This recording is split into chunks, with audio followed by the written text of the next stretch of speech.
people have talked about our internet bill and how cheap it is. Loyalty doesn't pay. We know that haggling and the art of the deal isn't quite as popular now as maybe in many years in the past. And that is because most companies don't want to engage in that kind of stuff with their customers. Instead, it's a take it or leave it type of mentality. But there are still some industries where you can haggle and negotiate prices as the consumer. So I'm going to go ahead and give you a couple examples from my own personal situation here. So the first one is our internet bill.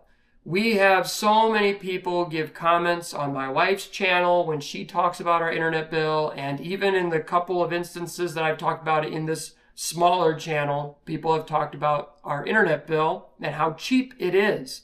It isn't cheap by accident. It is cheap because of negotiation and because of threats and the willingness to follow through with those threats. So let me go ahead and give you a little bit of background so you can see how this works.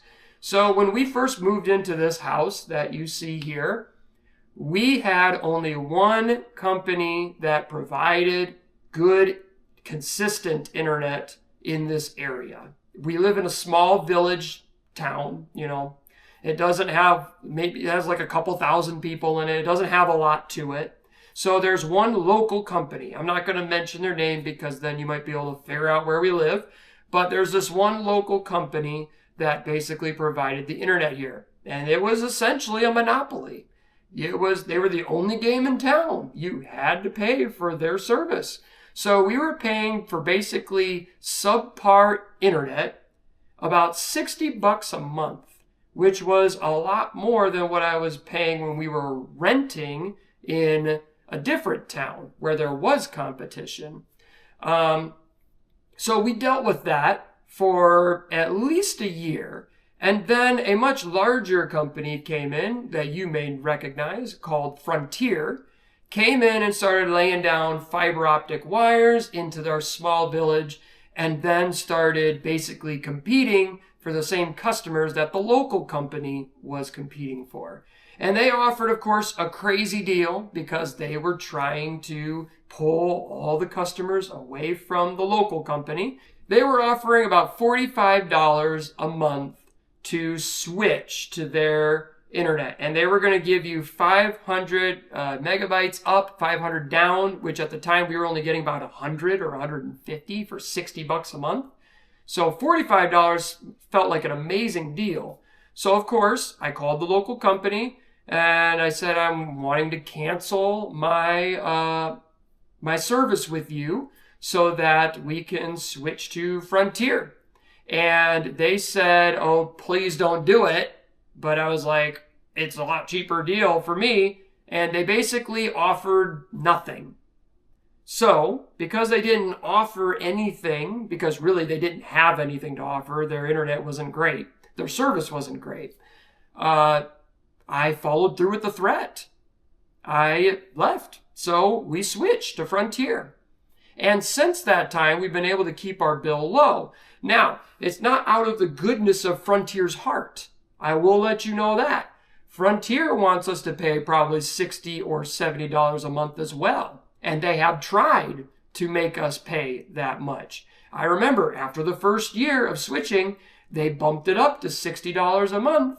And I got a letter in the mail from the local company saying that they were now offering $40 a month for 500 up, 500 down. The same service that we were getting from Frontier. So I called Frontier up and I said, I'm going to switch because the local company has a better deal than what you have. And then they, before I was able to hang up, said, what if we gave you the same offer as them, but for $30 a month? And I told them, yeah, sounds great. We'll stick around. And for a full year, we only paid $30 a month for internet. And then this past year, same thing happened again. They were going to bump it up to, I think it was $65 $5 a month. And again, the local company, trying to win back a lot of the customers they lost in this village, sent out another offer for $40 a month. But this time, it was going to be 1 gig up and 1 gig down. So again, I call Frontier, telling them I'm going to switch. And what do they say? We'll give you 1 gig up and 1 gig down, and we'll throw in a free router, and we'll let you pay $40 a month, just like them, if you'll stick around.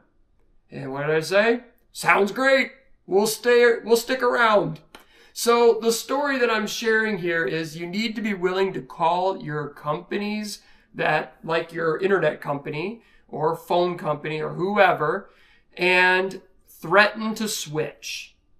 And if they say, sure, go for it, then you need to follow through with the threat. So don't make a threat you're not willing to follow through on.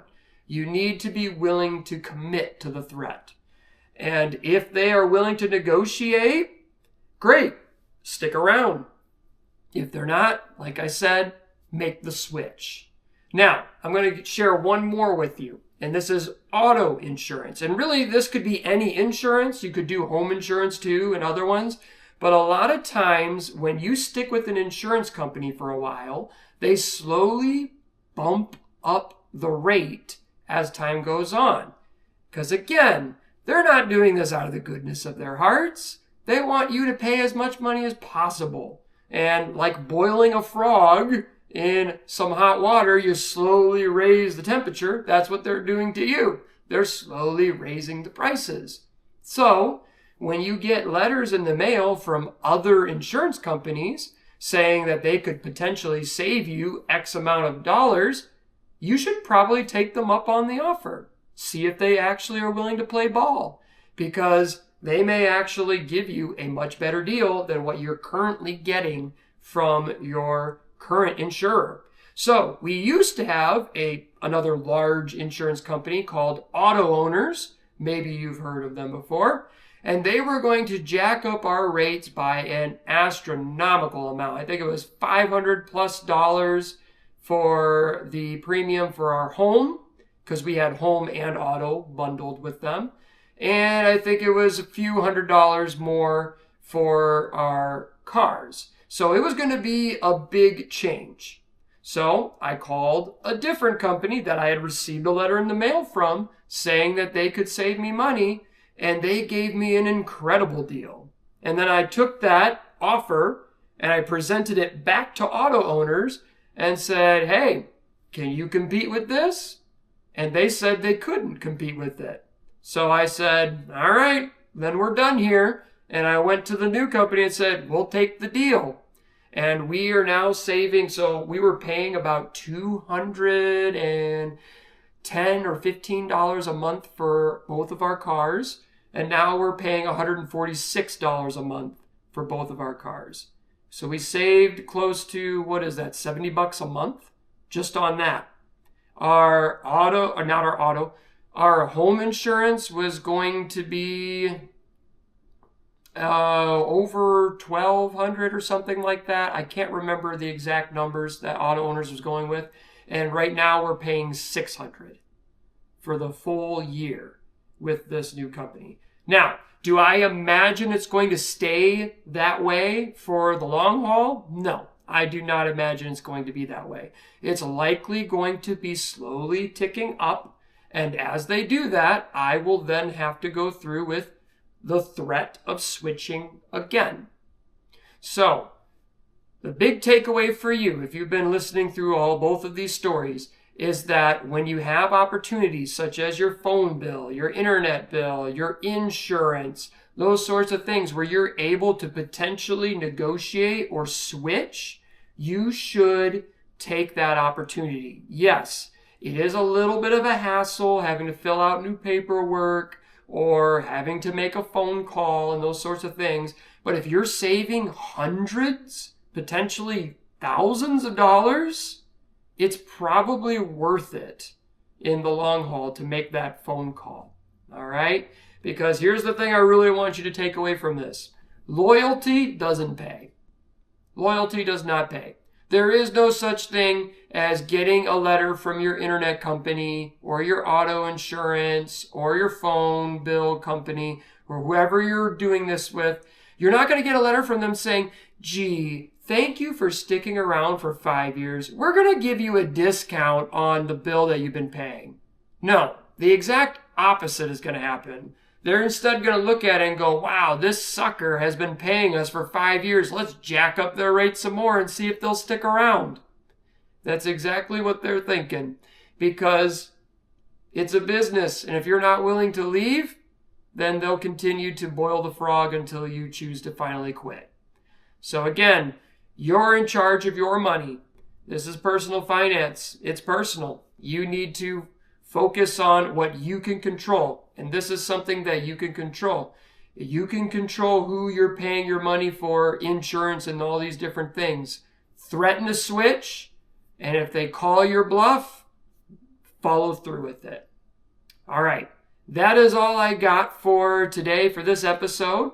If you enjoyed listening through all of this, if you've learned something new, or maybe you have some extra information that you could potentially add to what I have already talked about, go ahead and leave that in the comments down below. And if you want to stick around and hear more of this stuff, go ahead and like the videos, subscribe to the channel, do all the YouTube things, and we'll see you on the next one.